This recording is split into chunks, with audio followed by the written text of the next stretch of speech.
Well, hey, you are watching the video version of the Marketing Should Be Fun podcast. It's so good to have you here. You can find this show on any of your favorite podcast platforms. There's the art, looks like that. You got Apple Podcasts, you got Spotify, you got all the rest. Anywhere you want to find it, you can check it out. I hope you enjoyed today's conversation. Well, welcome back to the Marketing Should Be Fun podcast. My name's Austin Savage. I almost forgot my name there for a second. And I'm here with Kelsey Zarko, my friend and business partner. And it's actually been a little while since we recorded an episode. And it's true. It feels good to be back. And it also feels weird. And it's only been like a month. So we'll see if we can remember how to do this. But you just watched Home Alone, you were telling me. And I did. It seems like that had quite the effect on you. So you're saying it's different. I don't know why I'm sharing about this, but it's kind of fun. You said that it's different to watch it as a parent. And I don't know if I've watched it since I became a parent. Oh, well, I do not recommend it. I was not sobbing on my couch just a minute ago. Everything's fine. No, I just put it on. This is my work day today. When we're watching this, it's 5 days before Christmas, or when we're recording this, it's 5 days Merry before Christmas, everybody. Yay. Hey-o. But I was watching Christmas movie while I was working, and I chose Home Alone because I haven't seen it forever. It's a little different to watch it as a parent when the whole premise is they leave their 8-year-old home alone. I can't even imagine. So emotional. How old is Piper? She's 7. So I was literally Wow. imagining all the things she would be doing. Not realistic at all, but still. It just okay. Honestly, though, if you're going to leave anyone alone, I feel like she would do the stuff that kid did. And she probably would. She would build all of those things and be all about it after she got done wailing at the top of her lungs. Totally. She does have the emotional side. Oh man, goodness. Fun times. Random question. How many presents do you already have wrapped underneath the tree? Well, they're not under the tree because I have a 3-year-old. So true. They're wrapped, but they're actually, I had to shove them all out of the way over to the side here so we could record this and look professional. I mean, all of them are wrapped except 3 that just came in the mail. Wow. You kept up on it. I did. That's awesome. I did it all one night. I think we were Marco Poloing back and forth one night about something, and I was just wrapping presents. So it feels good to have it done. That's kind of fun. I was really hoping I would get you on that one and I could be I'm more organized than you, but. Did you actually wrap presents, or does Larissa do it? She did most of them, but she also it was a day she was home from work, and I told her, I was leave some for me because I'm not going to sit in the middle of the day because her night is it's weird, but sure. I was I'm not going to sit in the middle of the day and wrap them, but I will tonight. But she just knocked a bunch out. So I did wrap a bunch this week that had come in since then. Okay. We have a ton. They're all underneath the tree. And that's Willa, so fun. Our 1-year-old, she does not open them. She's listened. All she does, she walks up to the presents and smacks them. That's all she does. That's so cute. She goes present by present and just smacks it. So kind of fun. I love it. That's so sweet. Maybe next year we'll try putting them under the tree, but for now they're just in the corner of my room. I'm actually surprised they haven't come in here and tried to do more than they have. So I'll give them props for that. There you go. I remember as a kid, searching for presents and shaking them. I was so bad about We found them all the time in my mom's closet. Still to this day, she knows, don't go in the closet. I know you're going to go try to find them. It's so weird. Thing. Okay. So today we originally were going to do something different. And then we just kind of got a moment of inspiration and we were like, you know what? This is the end of year 1 for us as a company. So in today's episode, we just wanted to share some things that we have been either reminded of or things that we have learned over the course of our first year of business, which we're excited about. But in true Marketing Should Be Fun fashion, we of course have to do this or that. So Kelsey, you said you had a fun one and I'm excited for it. What is this or that? It actually goes perfectly with what we were just talking about. I was just going to ask, would you rather wrap presents or do gift bags? Are you very opinionated about how that works, or do you not care? I would much rather. Well, is this the act of doing it or receiving it? Well, you can do both. I guess it's the same answer for both. Okay. I think that you should try to wrap presents if you can wrap presents. There are some that are just either oddly shaped, or if you don't have a box around and it's it didn't come in a box, then it's kind of weird to like not put it in a bag, but try to go find a box.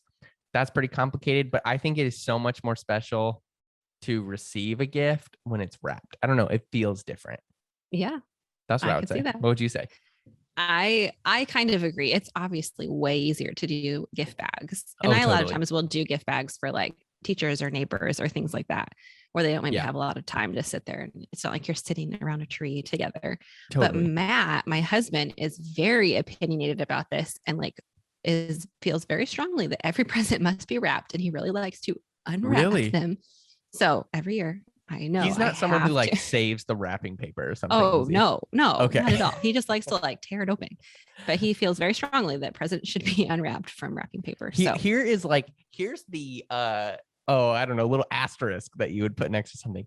If you have to do a bag, you just have to make sure that there's a ton of paper in there, like a ton of it, you know, like, because it's really sad when you just like take out one piece of paper and then you see the freaking gift.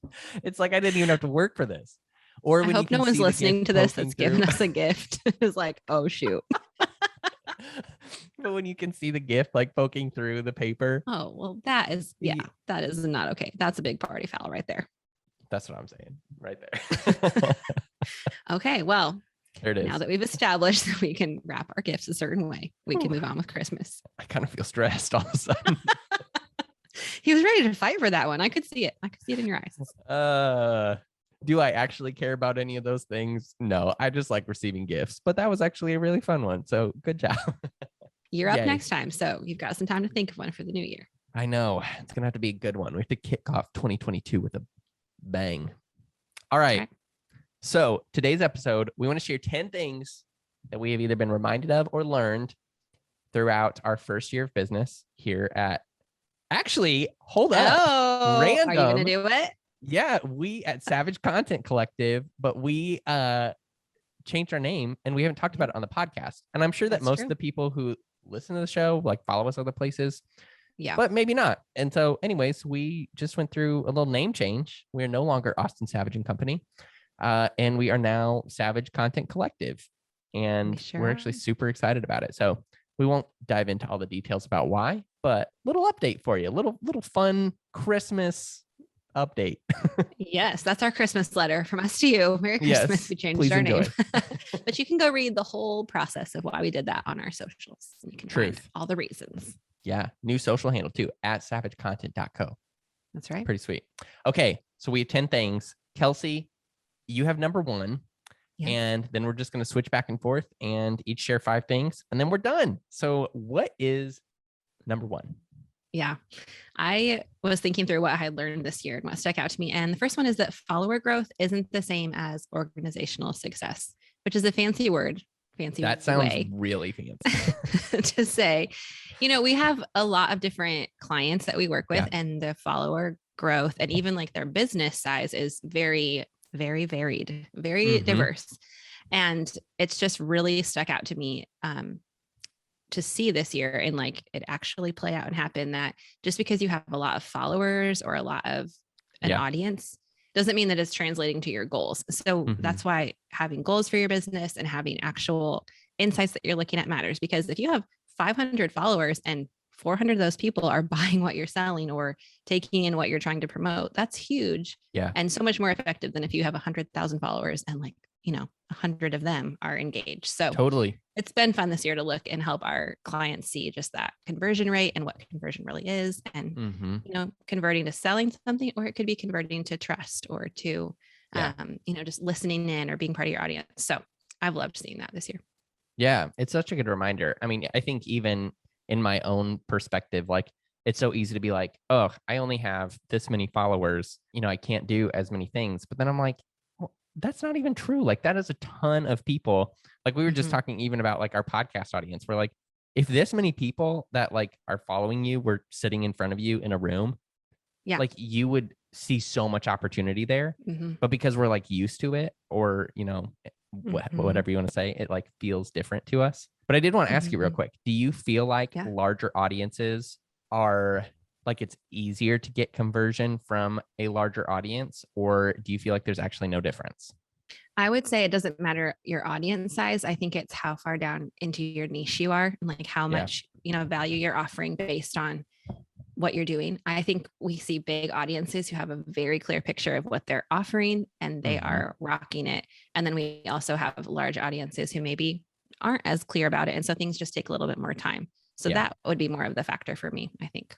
Yeah, it's interesting. I just feel like the follower growth thing, like it's just something that will come over time. And I feel like it's one of those things that like we obsess over. You are going to be able to add so much more value to a larger audience in 3 years if you're like consistent in those 3 years and like learning your brand for yourself, like learning your message and clarifying all those things so that when you get to that point, it's just like a continuation of where you've been rather than it like feeling different right away. It reminds me of like those memes I've seen where you don't see like all of the work that's under the ground and like all you see is this like plant growing, but like all of that time you spent establishing consistency and trust and your mission and where you're going. And then it just, you're going to hit that explosion point at some point.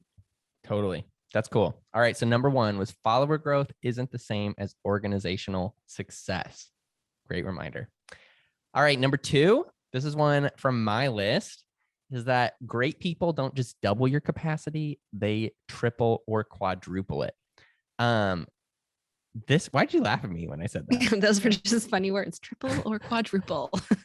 They do. Okay. It's so true. I feel like we look at it and maybe it's just was my perspective, but I'm kind of just like, oh, if we add one more person, we are going to just be able to do double what I could do. And we really, really saw this year for our team, especially like you add one more person and it does not just double your capacity. Like it triples or it quadruples what you are able to do as a company. And so like, as we continue to add more people, like I just know each time it's going to be another triple, another quadruple as you're putting like high capacity people who are able to just take stuff off your plate and work together. And it's like almost that collaboration that like happens in the middle of like that working together is its own person. Like it's so interesting to see the dynamic there. But like I know, especially like when I brought you on, Kelsey, I was at my ceiling. I was like, wow. I can imagine. And I know we're like there again. But like I was at my ceiling and I was like, okay, I just need some help. And like literally in my mind, I was like, I just need, like a little break, literally just by making the decision, which it was scary at the time to do that, which maybe we'll have to talk about on a different episode, but making that decision, it like opened up so many more just possibilities for our business to scale than I would have even understood. And so that's the big thing, I think, too, just for a lot of like solopreneurs, is it's really hard to bring other people in. But if you want to get to those like larger levels, it just was a good reminder for me that like you have to have other people supporting you. Yeah. There it is. We didn't even talk about this, but it also makes me think like it doesn't just triple or quadruple your business capacity. It makes me think of like the ripple effect that you put into like your community or like, just the business space. We were just talking to, somebody that works with us today about like the effect it's been on even her family to be able to like work with us. And so I think it's just really cool this is the first time I've ever like created jobs for people in my career. And that is so stinking amazing to be able to do. Yeah, the ripple effect is nuts. Like we had somebody who like working with us, she's now able to go like full-time freelance, not just on the back of our company, but like a big part, like in partnership with our company. And that is just so cool. Like that is a dream that like when I talked to her, I mean, probably 9 months ago or something for the first time, that was just a dream for her. Like it was just like, yeah, I'd like to get to that point. And it's so cool to be at the end of the year. And now like she is at that point. And like, she's not even working full time for us, but even someone like that, who's 10, 15, 20 hours a week or whatever, that just has this incredible ripple effect where it's just taking stuff off your plate and you're just able to collaborate and make a difference. And it is so cool. Literally so cool. Teams are the best. All right, Kelsey, that is number 2. So great people don't just double your capacity, they triple or quadruple it. What is number 3? Mine has less number words in it this time, but whatever. Number 3 is you know more than you think you do. This sounds really simple, but this has probably been like my most impactful lesson I've learned this year. It's so funny. Like all of us are good at something, or we all kind of have like the thing we know a lot about. And we just assume everyone else knows those things too. Like literally the little tiny things you know make such a big difference for someone else. There's so many times I've been on a coaching call or with a client and they're like, wait, what? What? Yeah. You didn't know that? That will make your life so much easier. Yeah. And so I think we as humans are tempted to like hide behind those things or like push them away and not think that what we know matters, but it really does. And so I hope in the new year that even encourages you, if you're listening, to just bring those things to light more and pour into the people around you and bring value to them, because you really do know more than you think you do. How has that played out for you, like on a personal level? I think it just has helped grow my confidence. For a long time, what I did was weird around my circle of people, like, oh, you have a business on social media, like, and it was almost this ban of like, well, social media is bad or you shouldn't be on it all the time. We kind of have that mindset around it. Totally. And being able to bring value to people within that industry this year has helped me kind of stand up a little bit and be like, no, what I do know is important and there's a lot of value behind that, and just being able to step into that fully. That's pretty sweet.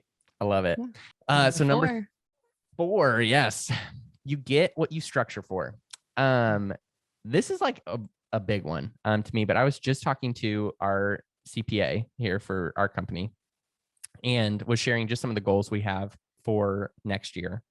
And it was kind of interesting. She was like, if you structure to hit that number, she was like, you'll hit that number. And I was like, that's really interesting.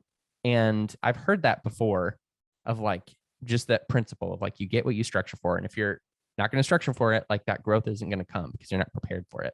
That has been a good reminder for me throughout the entire year. Like to go back to when you came on, like it was so interesting to see. We would not be at the same place as a company right now if I had not made the decision to like bring you on board, or to make that other, to bring that other subcontractor on board, or to invest in how we can manage podcasts, or, invest in the tools we have or whatever. Yeah. And it's like each of those decisions, it was a structure decision of like, this is where we need to go as a company. So we have to be ready for it. And just by making that decision to structure the business in that way, it prepares you for what's to come. And it allows you to have those conversations without being like nervous about it. It's like, we're ready to bring on this account. We're ready to, expand our business in this way. If you're not structuring for growth, you likely won't see it come. Yeah. I know that's personally been really helpful to me. Like when we have our, meetings or our strategy meetings, and we're thinking through like down the road, like what's the next thing coming that we're going to have to be set up for, whether that's a hire or a process or whatever it might be. It helps take like the murky waters out and help you be able to see clearly. That's super valuable. Love it. We have a lot of strategy meetings. We've had 2 strategy meetings over the past year. It's good. We need to keep that going. I think they're really fun. They are fun. All right. Mostly because I sit at a desk and drink coffee and talk and you write. And I like set up the charts. Yeah. It's going to be my turn one of these days. It's kind of fun. But if I was the one sitting at the desk though, I would not be valuable at all because I have to like be moving and writing. That's true. And this is true. I feel like this leads right into our next lesson that we bring it on. That relationships are what make or break a business early. I think this is true in your business and then like with your clients too. Oh, that's true.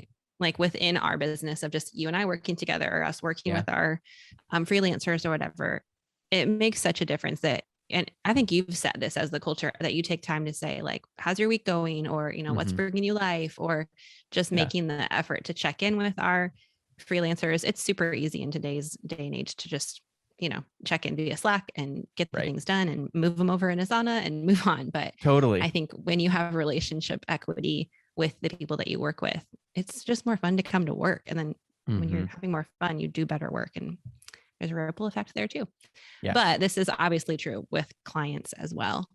I think the same thing that we just talked about though, is it applies. It's easy to show up to a meeting and just say, here's what we're doing, and here's what the plan is, and here's your insights, and blah, blah, blah.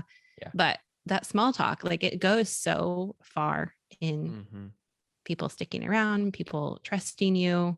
It's interesting. I mean, I 100% agree with this, that like more than anything else, like if you're going to build a business, the relationships you have are what's going to define if that business is successful. I mean, I saw that with like, I didn't even know how strong some of the relationships I had built before starting this business was or were. At the end of the day, every business is in the game, like the business of trust, right? So it's like in whatever field you're in, when people trust you enough and need your solution, then they'll hire you. But if they don't trust you, they're very likely not going to hire you. And so in the early days, it's like, if you've already built trust with people in that lane, or, you know, with whatever it is that you're generally interested in or selling, it is so much easier to get those clients early because it's not as much of a risk for them to take that step, right? They already know you, they trust you, they know that you can do fill in the blank, and it's just like a natural progression. So it's just like so invaluable in general. And on a subcontractor level too, like for our team, those people are on our team because I knew them either beforehand or I knew someone who knew them. And so important, so important. Yeah. We, in my previous business, we would always say like, people don't buy what you're selling, they buy you. And I still think that's true no matter what industry you're in. So if you're listening and you're kind of wondering like, what can I do to take my business to the next level next year? Certainly all these strategy things we're talking about are important, but also just focus on, I mean, I tell this to my kids too, but like character is invaluable in today's truth. It's always invaluable, but even more today, like people someone is always going to be selling what you sell. Like your business is really not that unique with your actual like service you provide, but what is it about you that makes you trustworthy? And, you know, what are those relationships that you're building into? Like take the time to do that this year, because that's what really will last. Love it. All right. Number 6, learning to have an abundance mindset is a game changer. I think so common for like a lot of entrepreneurs, I would say, which is surprising, but I feel like scarcity mindsets are so common as opposed to abundance mindsets. I know that for me, honestly, like I grew up kind of in a family who had a scarcity mindset, mostly because we were like in ministry a lot. And so that just meant that money was tight a lot for us. And so I think I kind of grew up with this perspective of not necessarily like that opportunities are scarce, but like that it's really, really, really hard to make a living on your own, like doing what you would want. Like, I think that's like the perspective I kind of came into it with. And so even just like, honestly, my goal when I started this business a year ago was just to replace my income from where I like was before. I was like, that's my goal. Like, I just want to do that. And as we kind of started getting into it, it was really interesting to just see that perspective grow, where it was like, oh, hold up. Like there are people who actually need what we're doing. And some of those people like are very large companies who like need to do what like we believe in.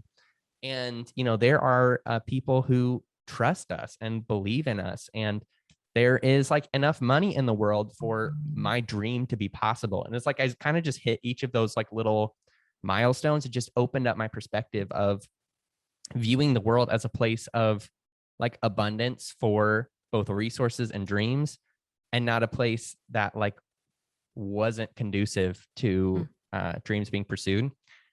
And that's just true for like everything. And so like for every entrepreneur, like whatever those areas of just scarcity mindsets are, like the sooner that you can just break those free from being, hey, here's the ceiling, to actually there really isn't a ceiling in that category. Like you're going to make decisions that are like more bold. You are going to just more confidently pursue your dream, and it'll just have a ripple effect on everything. What are your thoughts? I love that. Kelsey? That's so true. I think this is something I wonder if a lot of entrepreneurs are more like Enneagram 3 or just more like lean toward those bends. And so it makes sense that it's hard. You're putting like your dream into the world. And so of course you're going to have fears around it. Totally. I think a lot of scarcity mindset just comes from our brains being designed to keep us safe. And so it's really hard to take those next steps that stretch you past what feels safe. But the more you do it, I think the more you break through those fears. And the more you do it in community and have people around you who are speaking the truth into like all the things you're scared of, or just a good team around you that can, build you up. That is how I've seen a big change too. Yeah. It's just such an important shift.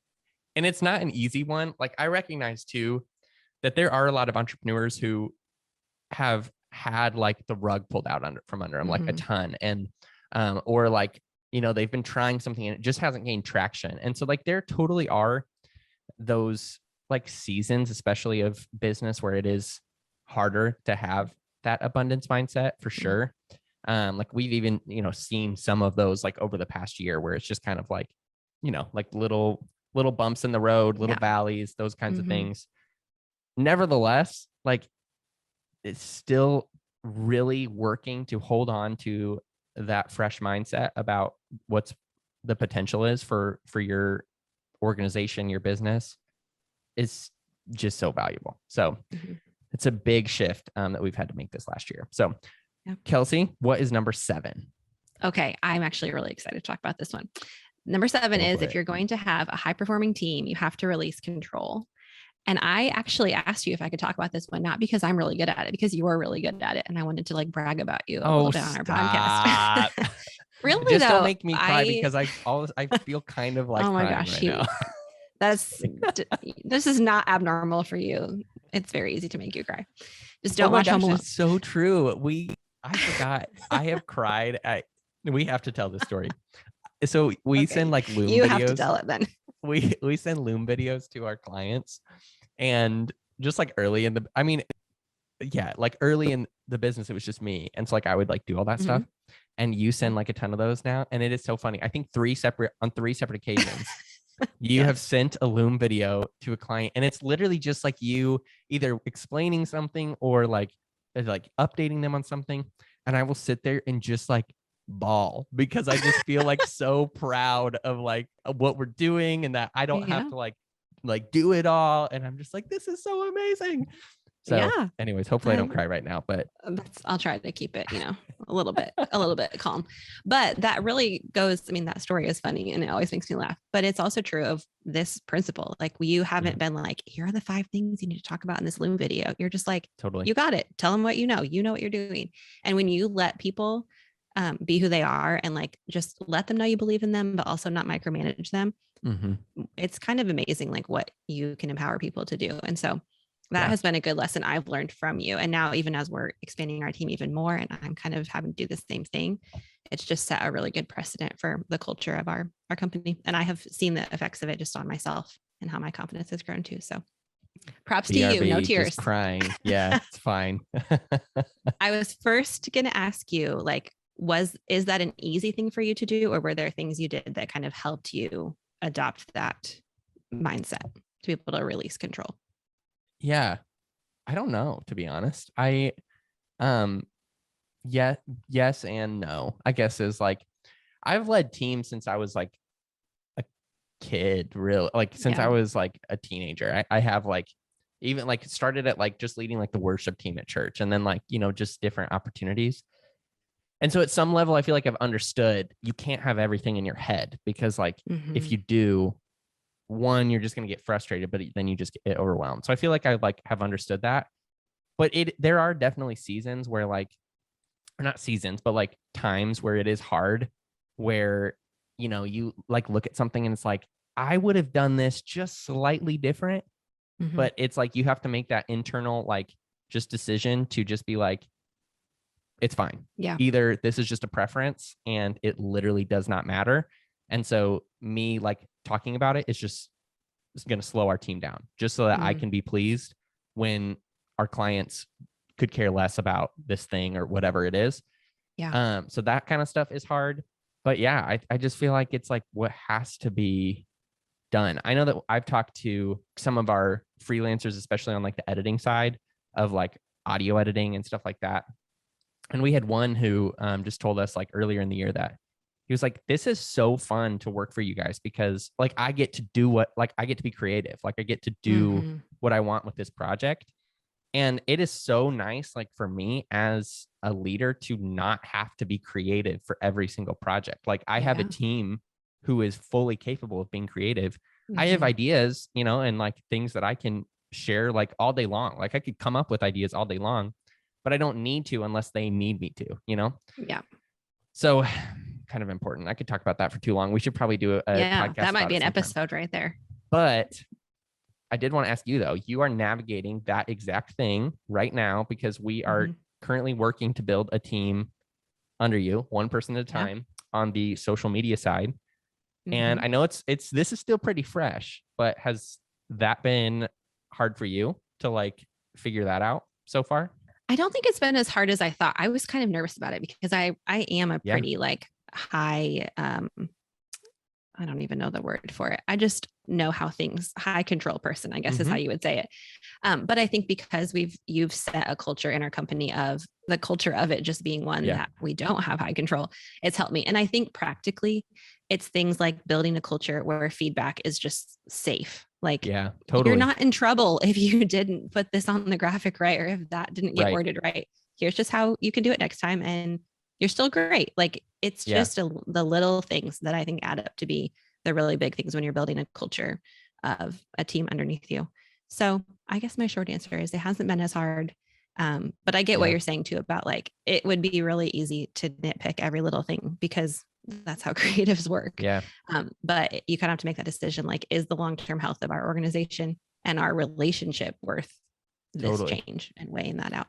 Yeah. I remember when we first were talking about bringing people under you, this is sort of related, sort of disconnected. It actually kind of goes back to a previous one, but like I remember one of your big concerns for just a little bit, you were like, if we start like bringing people under me, like, what do I do? Like, because like we get so used to like doing everything. And it's so interesting because I think that you just quickly realize like how much else your brain space can and should be spent on. I think even for you, just like in the past 3 weeks, like I'm sure that you have just already noticed what else time could be spent on. And so it's like almost like once you like really get a taste of having a solid team that you trust, it's like you don't want to go backwards. Like you want to keep empowering them so that you can keep like doing the things that make a difference, like actually in the company, rather than, debating about a word that's used in article or a post, or like, like debating between a texture that's used over a graphic. Like, you know what I mean? Totally. Yeah. So that was a good one. We definitely should do a episode about that. That would be really good sometime.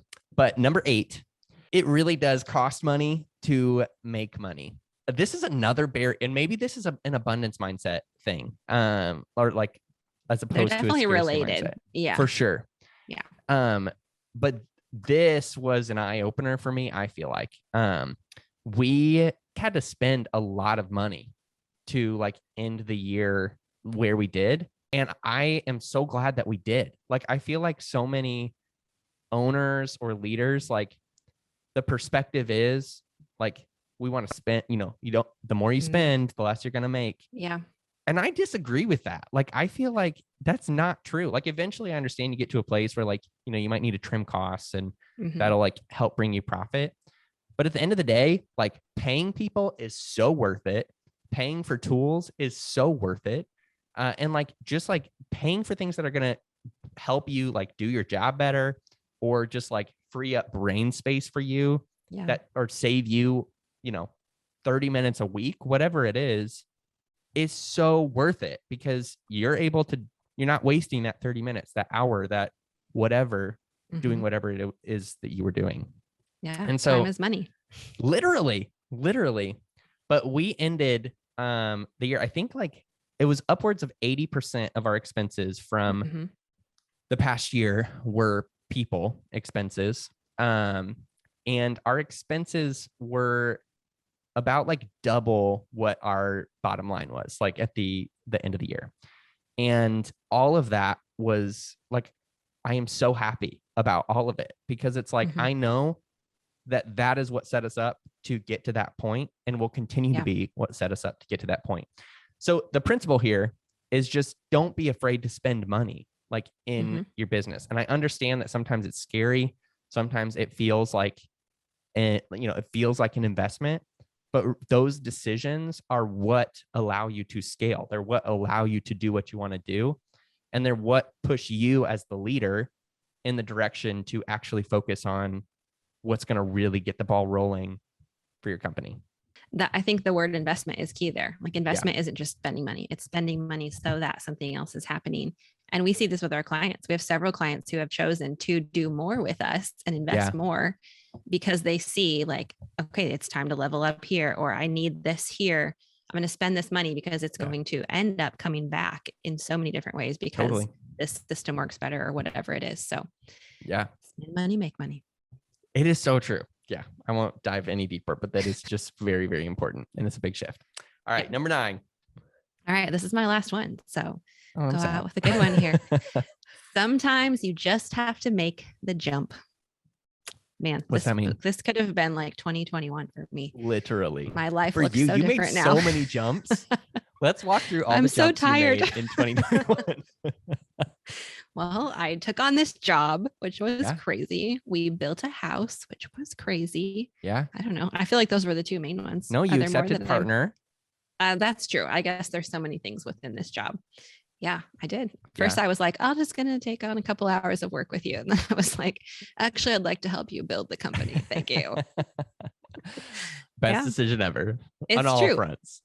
Sometimes you just have to decide, you can analyze and think through and dream even a million different ways, but sometimes you just have to take the step. And most of the time it works out pretty well in my experience. Yeah. This is, I guess, a reflection episode, so I can reflect as much as I want. You kind of took a huge jump recently too. I mean, it's only a year old. Yeah. So like literally a year ago, 13 months ago, I had I was reminded that I had a dream to lead an agency 13 months ago. And I put together a website in like a week, and I just it's very designed our true logo. To Austin. Yeah. I was like, whatever, I'll just build it and see what happens. But the thing is that 13 months ago, I would have never pictured where we are 13 months later. And, that's not to say that everything has been perfect and that we're doing everything as big as it could be. And it's just been, all amazing, but it has been a lot of fun. And we have been successful in our first year. And that would have never happened if I didn't just say, okay, I am actually going to do this. I'm not going to just think about it. I'm going to actually do it. Yes. And so at some point, you can't picture every possible outcome about the future. You can be wise about it and you can be careful about the kind of journey you take there.